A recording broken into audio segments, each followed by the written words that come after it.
धन्यवाद दीजिए, मैंने चेयर को धन्यवाद दिया तो अब चेयर का अभी धन्यवाद सर वो मेंबर लेना चाहते हैं, मैं क्या कर सकता हूं।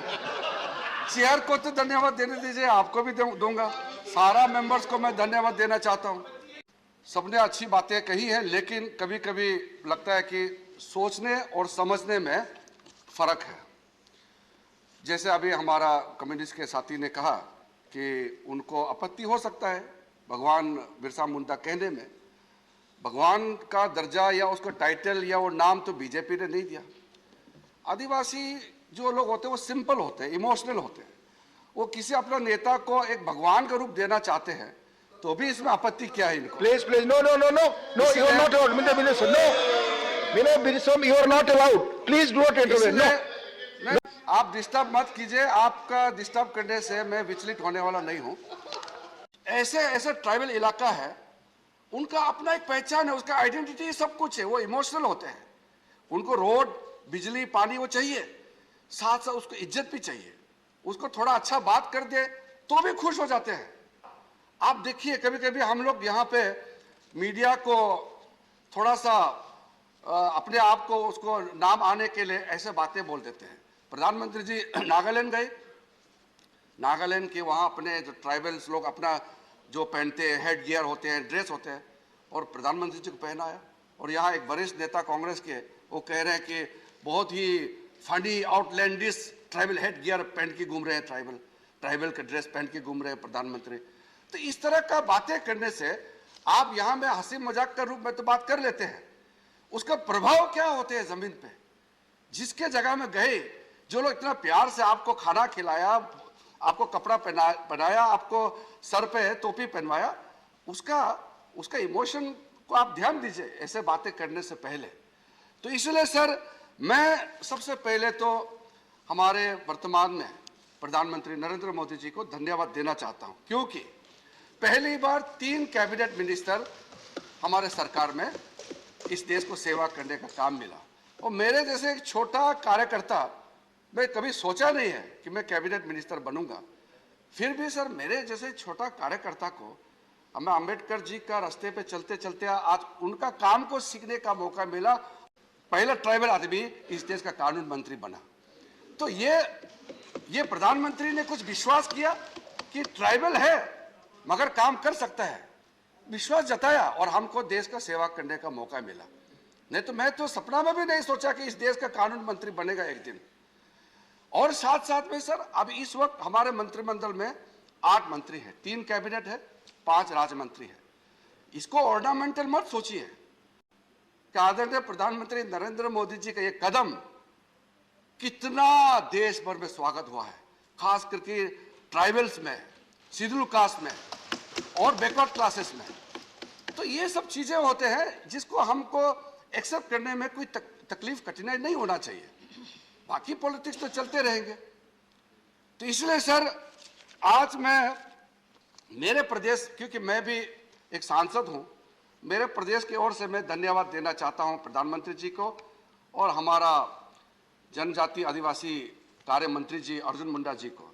तो दिक्कतें क्या थी कि हमारा वहाँ जो प्राइमरी स्कूल, सेकेंडरी स्कूल से पढ़ते थे और जब अरुणाचल से बाहर जाते थे तो बाहर के लोग तो वो संविधान को सूची देखते हैं, बोलते कि नहीं आपका तो सूची नहीं है, आपको यहाँ एडमिशन नहीं मिलेगा, ट्राइबल कोटा आप पे लागू नहीं होता है। कितने सालों तक ये प्रॉब्लम होते रहा और मैं मंत्री बनने के बाद भी, मैं सांसद बनने के बाद भी ये जो प्रॉब्लम आते रहा। तो मैंने प्रधानमंत्री जी को बताया कि कितने सालों से ये पेंडिंग है और हमारे राज्य में आधा से ज्यादा ट्राइबल्स का नाम ही नहीं है संविधान की सूची में। और उसके बाद एक मेजर अमेंडमेंट लाया और अमेंडमेंट ला करके पूरा कॉन्स्टिट्यूशन में अरुणाचल के सारा ट्राइबल के नाम को सूची में डाला और आज आराम से इस देश का नागरिक होकर के बहुत गर्व के साथ जय हिंद नारा लगा करके बैठे हुए हैं। नहीं तो ये सब चीजें आपने कैसे नजरअंदाज किया? आप सोचिए, ये कोई छोटा मोटा चीज नहीं है। These are the issues which are the core issues for some of the tribal people. They are the most important issues for them. But for the government of India, these were irrelevant. That is why even the issues were never taken up in this August House. That is why जब मैं प्रधानमंत्री जी को धन्यवाद देता हूं तो मैं तर्क के साथ धन्यवाद देता हूं, क्योंकि धन्यवाद का पात्र है प्रधानमंत्री। मैं ऐसा अपना नेता है इसलिए नाम लेके नहीं कह रहा हूं, ऐतिहासिक कदम उठाया है और इज्जत दिया है, नाम दिया है, तब जाकर के मैं प्रधानमंत्री जी को धन्यवाद दे रहा हूं इस सदन में। तो 2014 में सर मुझे प्रधानमंत्री जी ने गृह राज्य मंत्री बनाया और प्रधानमंत्री जी का निर्देशन में, उनके आशीर्वाद से दिल्ली पुलिस में, दिल्ली तो देश का राजधानी है, और दिल्ली पुलिस में लगभग 1000 नॉर्थ ईस्ट के बच्चों को जो क्वालिफाइड पुलिस में क्वालिफाइड हुए हैं, ऐसे लोगों को दिल्ली पुलिस में भर्ती कराया।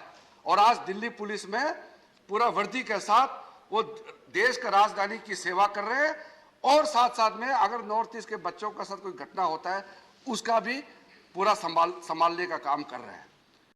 ये साल आजादी का अमृत महोत्सव के रूप में भी मनाया जा रहा है, और मैं मानता हूं कि ये आजादी का 75 वर्ष ये हमारे लिए, देश के लिए बहुत बड़ा साल है।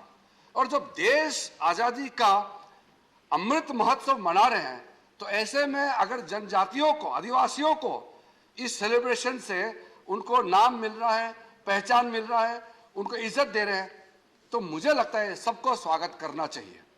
तो इसी साल 15 नवंबर जो सेलिब्रेशन शुरू हुए हैं हम लोग ने धूमधाम से मनाया है, और बिरसा मुंडा जी के जन्म दिवस के दिन 15 नवंबर को जनजाति गौरव दिवस मनाने का घोषित किया प्रधानमंत्री जी ने, और इसका पूरा सिर्फ आदिवासियों में नहीं देश भर में स्वागत हुआ है। और सर इसके बाद में जब आजादी का लड़ाई हुआ, हम लोग तो पैदा नहीं हुए, हम लोग तो सिर्फ किताबों में पढ़े हैं या तो हमने कहानियां सुनी हैं। तो हमारा ऐसा जगह है इंडिया में कि आदिवासियों ने अंग्रेजों के खिलाफ काफी लड़ाई की है, लेकिन हिस्ट्री में कहीं नाम नहीं आया, कहीं जिक्र नहीं आया, कोई स्मारक नहीं है। इस तरह का कई चीजें हैं जिसको जिक्र होना चाहिए था, नहीं हुआ। तो प्रधानमंत्री जी ने कैबिनेट में ये फैसला किया और पार्टी के सभी को भी कहा, बाद में सरकार के हिसाब से भी प्रधानमंत्री जी ने पूरे तंत्र को लगाया कि ये आप विचार कीजिए, सारा सरकार के तंत्र और आदिवासियों के जो कॉन्ट्रीब्यूशंस है भारत देश को आजादी दिलाने में, उसमें क्या क्या कॉन्ट्रीब्यूशंस है उसको भी पूरा ढूंढ करके और उसका रिकॉर्ड करने के लिए कहा है कि हम लोग एक ही साथ रहेंगे और आदिवासी कल्याण के लिए सिर्फ सरकार ही नहीं, आप भी हमारे स्पिरिट, हमारे भावना के साथ जुड़ के काम करेंगे। इसी उम्मीद के साथ मैं आपको बहुत बहुत धन्यवाद देना चाहता हूँ। धन्यवाद किरण रिजिजू जी।